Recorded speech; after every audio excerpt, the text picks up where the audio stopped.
নমস্কার সুপ্রিয় দর্শক বন্ধুরা, আপনারা সবাই কেমন আছেন? আশা করছি ভালো আছেন। আপনাদেরকে আরও একবার স্বাগতম জানাচ্ছি আমার ইউটিউব চ্যানেল ঘোষ ইনফরমারে। সুপ্রিয় দর্শক বন্ধুরা, বর্তমানে যুবসাথী প্রকল্পের আবেদনের সময়সীমা কিন্তু শেষ হলো। আপনারা জানেন যুবসাথী প্রকল্পের আবেদনের শেষ তারিখ ছিল 26 তারিখ, অর্থাৎ এই 26 তারিখে কিন্তু আপনাদের শেষ আবেদন জমা নেওয়া হবে। তাহলে এবার যারা রেগুলার কোর্সে পড়াশোনা করছিলেন এবং সদ্য তারা 21 বছর পেরোলেন বা পা দেবেন, তাহলে তারা কি করে যুবসাথী প্রকল্পের জন্য আবেদন করবেন? কারণ আপনারা জানেন বর্তমানে এপ্রিল মাস থেকেই যুবসাথী প্রকল্পের প্রথম কিস্তির টাকা দেওয়া হবে। অর্থাৎ লক্ষ্মীর ভাণ্ডারের মতনই কিন্তু প্রত্যেক মাসে মাসে বেকার যারা রয়েছেন অর্থাৎ আনএমপ্লয়েড এবং তারা চাকরির জন্য বা কোনো কিছু কর্মসংস্থানের জন্য পড়াশোনা করছেন, সেক্ষেত্রে তাদেরকে একটা সাহায্য হিসেবে দেওয়া হচ্ছে 1500 টাকা করে। সুপ্রিয় দর্শক বন্ধুরা, সেক্ষেত্রে কিন্তু অনেকেরই নাম বাদ দেওয়া হয়েছিল।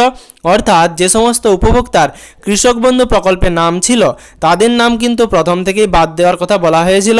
এবং তাছাড়া অন্যান্য যে কোনো সরকারি সহায়তা প্রকল্প, সেটা পিএম কিষাণ হতে পারে বা যুবশ্রী হতে পারে বা যে কোনো রাজ্য সরকারের বা কেন্দ্রীয় সরকারের সরকারি প্রকল্পে নাম থাকলে আপনি যুবসাথী প্রকল্পে নাম তুলতে পারবেন না, এরকমই কিন্তু ঘোষণা মুখ্যমন্ত্রী করেছিলেন। তার সাথে লক্ষ্মীর ভাণ্ডার প্রকল্পে নাম থাকলেও কিন্তু আপনার নাম বাদ যাবে, সেক্ষেত্রেও কিন্তু সরাসরি ঘোষণা করা হয়েছিল। তারপর আবার নতুন করে ঘোষণা করা হয় যে কৃষক বন্ধু প্রকল্পে নাম থাকলেও আপনি কিন্তু যুবসাথী প্রকল্পে আপনার নাম তুলতে পারবেন। সেক্ষেত্রে আপনাদেরকে সমস্ত নোটিশ এবং আপডেট প্রত্যেকটি ভিডিওর মাধ্যমে আপনাদেরকে জানিয়েছি। এবার যারা বর্তমানে রেগুলার কোর্সে পড়াশোনা করছেন এবং সদ্য 21 বছরে পা দেবেন, অথবা যারা বর্তমানে এই 26 তারিখের মধ্যে তাদের আবেদনটি জমা করতে পারেননি, অথবা আপনার আবেদনপত্রটি জমা করতে গিয়ে ভুল হয়ে গেছে, সেই সম্বন্ধে কিভাবে কারেকশন করবেন বা ভুল সংশোধন করবেন, সব কিছু বিস্তারিত এই ভিডিওর মাধ্যমে আপনাদেরকে জানাবো। অবশ্যই ভিডিওটি শেষ পর্যন্ত দেখবেন এবং তার সাথে আপনাদেরকে অনুরোধ করব, চ্যানেলে নতুন হয়ে থাকলে অবশ্যই চ্যানেলটিকে সাবস্ক্রাইব করে নোটিফিকেশনের বেল আইকনের অল বাটনটি প্রেস করতে ভুলবেন না। সবার প্রথমে আপনাদেরকে জানাচ্ছি যে কৃষক বন্ধু প্রকল্পে আপনার নাম থাকলেও আপনি আবেদন করে ফেলুন। বিভিন্ন রকমের নোটিশ প্রকাশ হয়েছিল, তারপরে কিন্তু আমাদের রাজ্যের যিনি সেচ মন্ত্রী বা জলমন্ত্রী রয়েছেন তিনি কিন্তু জানিয়েছেন যে কৃষক বন্ধু প্রকল্পে নাম থাকলেও আপনারা কিন্তু টাকা পেতে পারেন। সেক্ষেত্রে আপনারা আবেদন করে রাখুন, আবেদন করে রাখলে কিন্তু কোনো রকম সমস্যা নেই। এবার যে সমস্ত উপভোক্তারা বর্তমানে আবেদন করতে পারেননি, তাহলে তারা 26 তারিখের পর তো আর ক্যাম্প হচ্ছে না, তাহলে তারা কিভাবে আবেদন করবেন? আপনাদেরকে বলবো, যারা বর্তমানে এখনো পর্যন্ত আবেদন করতে পারেননি, যদি অনলাইন পোর্টাল খোলা থাকে তাহলে আপনারা খুব সহজভাবে অনলাইন পোর্টালের মাধ্যমে আপনাদের আবেদনপত্র জমা করতে পারবেন। অথবা ভবিষ্যতে আবারও যখন দুয়ারে সরকার প্রকল্প হবে, সেই দুয়ারে সরকারের মাধ্যমে অর্থাৎ দুয়ারে সরকার ক্যাম্পের মাধ্যমে তখন কিন্তু আবার আপনারা যুবসাথী প্রকল্পের আবেদন করতে পারেন। যেরকম আপনারা দেখেছেন লক্ষ্মীর ভাণ্ডার প্রকল্পে নতুন নতুন নাম নথিভুক্ত হচ্ছে, সেগুলো কিন্তু অনলাইন পোর্টালের মাধ্যমে হয় না, সেক্ষেত্রে আপনাদেরকে দুয়ারে সরকার ক্যাম্পের মাধ্যমে জমা করতে হয়। তাই আপনারাও ভবিষ্যতে যদি অফলাইন পদ্ধতিতে জমা করতে চান, সেক্ষেত্রে অফলাইন পদ্ধতিতে আপনারা দুয়ারে সরকার ক্যাম্পের মাধ্যমে জমা করতে পারেন। অথবা অনলাইন পোর্টাল যদি খোলা থাকে, সেক্ষেত্রে আপনারা অনলাইনে সার্ভার প্রবলেম না থাকলে অনলাইন পোর্টালের মাধ্যমে এপ্রিল মাসের আগে জমা করতে পারেন, অথবা এপ্রিল মাসের পর আপনারা কিন্তু আবারও যুবসাথী প্রকল্পে আবেদন করতে পারবেন। এবার আপনার যদি ফর্ম ফিল আপ করতে গিয়ে কোনো রকম ফর্মে বা আবেদনপত্রে ভুল হয়ে থাকে, তাহলে সেটা কিভাবে সংশোধন করবেন সেই সম্বন্ধেও এই ভিডিওর মাধ্যমে বিস্তারিত তথ্য দিয়ে রাখব।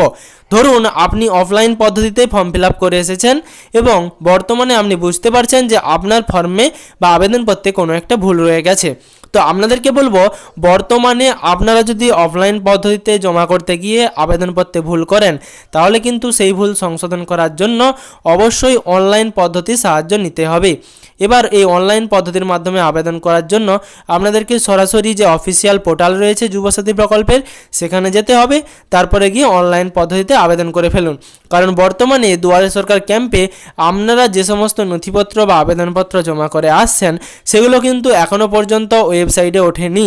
তাহলে আপনি যদি আধিকারিকদের আগেই আপনার নাম পোর্টালে তুলতে পারেন, তাহলে সেই মোবাইল নম্বর দিয়ে কিন্তু আর সরকারি আধিকারিকরা আবেদন করতে পারবেন না।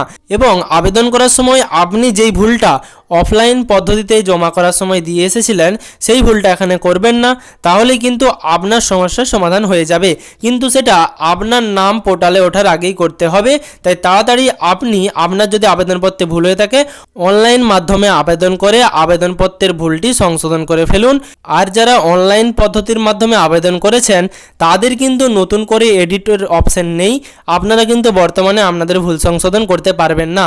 ভবিষ্যতে যদি সরকারি ওয়েবসাইটে বা অফিসিয়াল ওয়েবসাইটে কোনো রকম এরকম অপশন আসে আমি আপনাদের ভিডিওর মাধ্যমে তথ্য দিয়ে জানিয়ে দেব।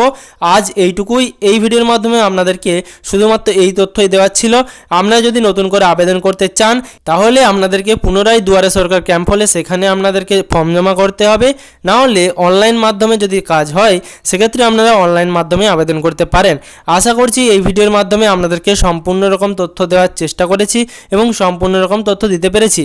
যদি আপনি চ্যানেলে নতুন হয়ে থাকেন তাহলে আপনাদেরকে অনুরোধ করব চ্যানেলটিকে সাবস্ক্রাইব করে পাশে থাকা নোটিফিকেশনের বেল আইকনের অল বাটনটি প্রেস করতে ভুলবেন না, যাতে পরবর্তী ভিডিও নোটিফিকেশন এবং পশ্চিমবঙ্গের যাবতীয় আপডেট সবার আগে সবার প্রথমে আপনার মোবাইলের নিউজ ফিডে পেয়ে যান।